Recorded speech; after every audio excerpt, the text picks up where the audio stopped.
تو اللہ کے حکم میں تکلیف کو برداشت کرنے کی صلاحیت آپ کے اندر پیدا ہو گئی. تو جس چیز سے آپ پہلے ڈرتے تھے یا ذرا یعنی یہ پریشان رہتے تھے کہ ہائے کیا ہوگا، تو جب آپ کے اوپر سے گزر گئی اور آپ نے اس کو برداشت کر لیا تو آئندہ کے لیے آپ کے اندر یہ صلاحیت پیدا ہو گئی. اب بھوک اور پیاس ہی سے آگے بڑھیں کہ آپ کوئی نبی صلی اللہ علیہ وسلم نے فرمایا نا کہ اگر آپ سے کوئی جھگڑتا ہے تو آپ اسے کہیں میں روزے کے ساتھ. یہ آپ کے اندر ایک صلاحیت پیدا ہو گئی ہے کہ دوسرے کو سے جھگڑنا نہیں ہے، اس کو جواب نہیں دینا، اس کو تو ترکی بترکی یا تو بتو ہے نا یہ نہیں کرنا. تو یہ آپ کے اندر صلاحیت پیدا ہوگی. اس صلاحیت کو آپ قابو رکھیں اور اگلے دنوں کے لیے بھی اس کو استعمال میں لائیں. اچھا، فیاضی ہے ایک، ہے نا، یہ ایک صلاحیت ہے. تو آپ دوسروں کو اللہ کی راہ میں دیتے ہیں اور روزہ کھلوانا، افطاری کرانا جی خود تو کرتے ہیں لیکن دوسروں کی افطاری کا اہتمام کرتے ہیں. اس سے آپ کے اندر ایک صلاحیت پیدا ہوتی ہے. تو اور فیاضی جو ہے یعنی مدد کرنا، کام آنا، اس سے آپ کے اندر ایک صلاحیت پیدا ہوتی ہے. تو جب اس کو آپ وہ فیلنگز ہیں جی آپ دوسروں کے کام آتے ہیں تو آپ کے اپنے اندر ایک فیلنگز پروان چڑھتی ہیں کہ یہ کتنا مزہ آتا ہے اس کے اندر دوسروں کے کام آنے میں. جی اپنے لیے تو سبھی جیتے ہیں لیکن اسلام صرف اپنے لیے جینا نہیں سکھاتا بلکہ ساری انسانیت کا خاتمہ بناتا ہے مسلمان کو. تو مسلمان اس طرح سے جتنا آپ کی سوچ بڑھتی ہے، اللہ تعالیٰ کے تصور آپ کو ذہن میں لاتے ہیں اور اس کی رضا آپ کے پیش نظر ہوتی ہے تو آپ خود بڑے ہو جاتے ہیں.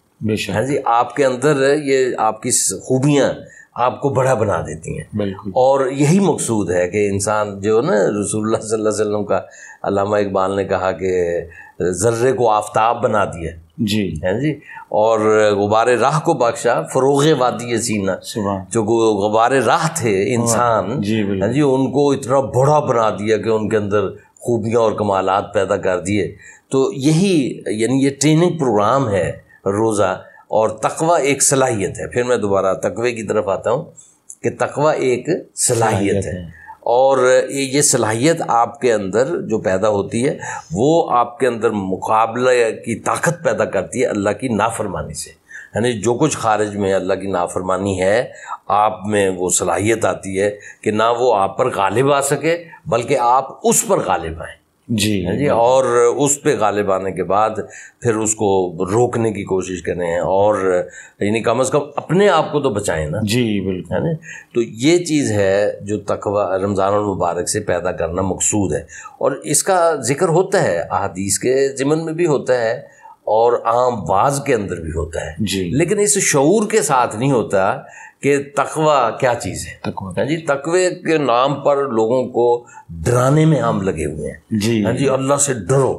تو حالانکہ اللہ سے محبت کرنی ہے جی. اللہ ایسی ذات ہے جس سے ہم نے محبت کرنی ہے. اللہ نے اپنے آپ سے محبت کرنا سکھایا ہے قرآن مجید میں اور اللہ نے جو اپنا تعارف کروایا ہے خود.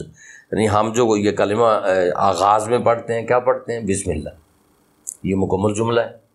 بسم اللہ کا مطلب اللہ کے نام سے شروع کرتا ہوں. ٹھیک ہے جی، ہر کام شروع کرنے سے پہلے بسم اللہ. تو لیکن کون سا اللہ نے جو خود سکھایا اپنا تعارف خود سنوایا الرحمن الرحیم. رحمان و رحیم اللہ جی، مہربان اللہ، شفیق اللہ، رحم کرنے والا اللہ جس کی رحمتیں ہر جگہ ہر ایک چیز کا احاطہ کیے ہوئے ہیں، جس کی رحمت سے یہ نظام کائنات چل رہا ہے. تو رحمت کا بھی بتا دوں کہ رحمت کیا چیز ہے؟ نشو و نما کے لیے سازگاری. نشو و نما، یہ کائنات ابھی ناتمام ہے شاید کہ آ رہی ہے دمادم صدائے کن فیکون کہ یہ کائنات پھیلتی چلی جا رہی ہے، بڑھتی چلی جا رہی ہے، نشو و نما پاتی چلی جا رہی ہے. تو نشو و نما کے لیے سازگاری کو رحمت کہتے ہیں. اور جب ہم کہتے ہیں نا آپ سے حال پوچھتے ہیں کیا حال ہے جی، اللہ کی رحمت ہے. کاروبار کا کیا حال ہے؟ اللہ کی رحمت ہے. کیا مطلب ہے کہ وہ خوب پھل پھول رہا ہے اور اس کے اندر منافع ہو رہا ہے اور ٹھیک چل رہا ہے اور آگے بڑھ رہا ہے. ہے جی کہ اللہ کی رحمت ہے، مطلب وہ سازگار، وہ نشو و نما کے لیے سازگاری پائی جاتی ہے اور وہ بڑھ پھل اور پھول رہا ہے۔ بہت بہت شکریہ محترم جناب پروفیسر علی اصغر سلیمی صاحب، آپ نے روزہ اور تقویٰ کے حوالے سے ناظرین کو بہت مفید معلومات فراہم کی ہیں۔ آپ سے گفتگو کا سلسلہ جاری رہے گا انشاءاللہ۔ ہم اور پروگرام میں آپ سے ایک نئے موضوع کے ساتھ حاضر ہوں گا اور اس پر ہم بات کریں گے۔ ناظرین کرام، روزہ اور تقویٰ کے حوالے سے آپ گفتگو ملاحظہ فرما رہے تھے۔ محترم جناب پروفیسر علی اصغر سلیمی صاحب نے اس موضوع پر بہت مدلل اور بہت مفید گفتگو فرمائی ہے۔ تو رمضان المبارک کے بابرکت مہینے میں ہم روزے رکھتے ہیں اور اس کا مقصد تقویٰ کا حصول ہے۔ تو اللہ تبارک و تعالیٰ سے دعا ہے کہ اللہ تبارک و تعالیٰ ہمیں متقی بنائے۔ انہی الفاظ کے ساتھ اپنے میزبان افتخار علی گیلانی کو اب اجازت دیجیے۔ اللہ حافظ۔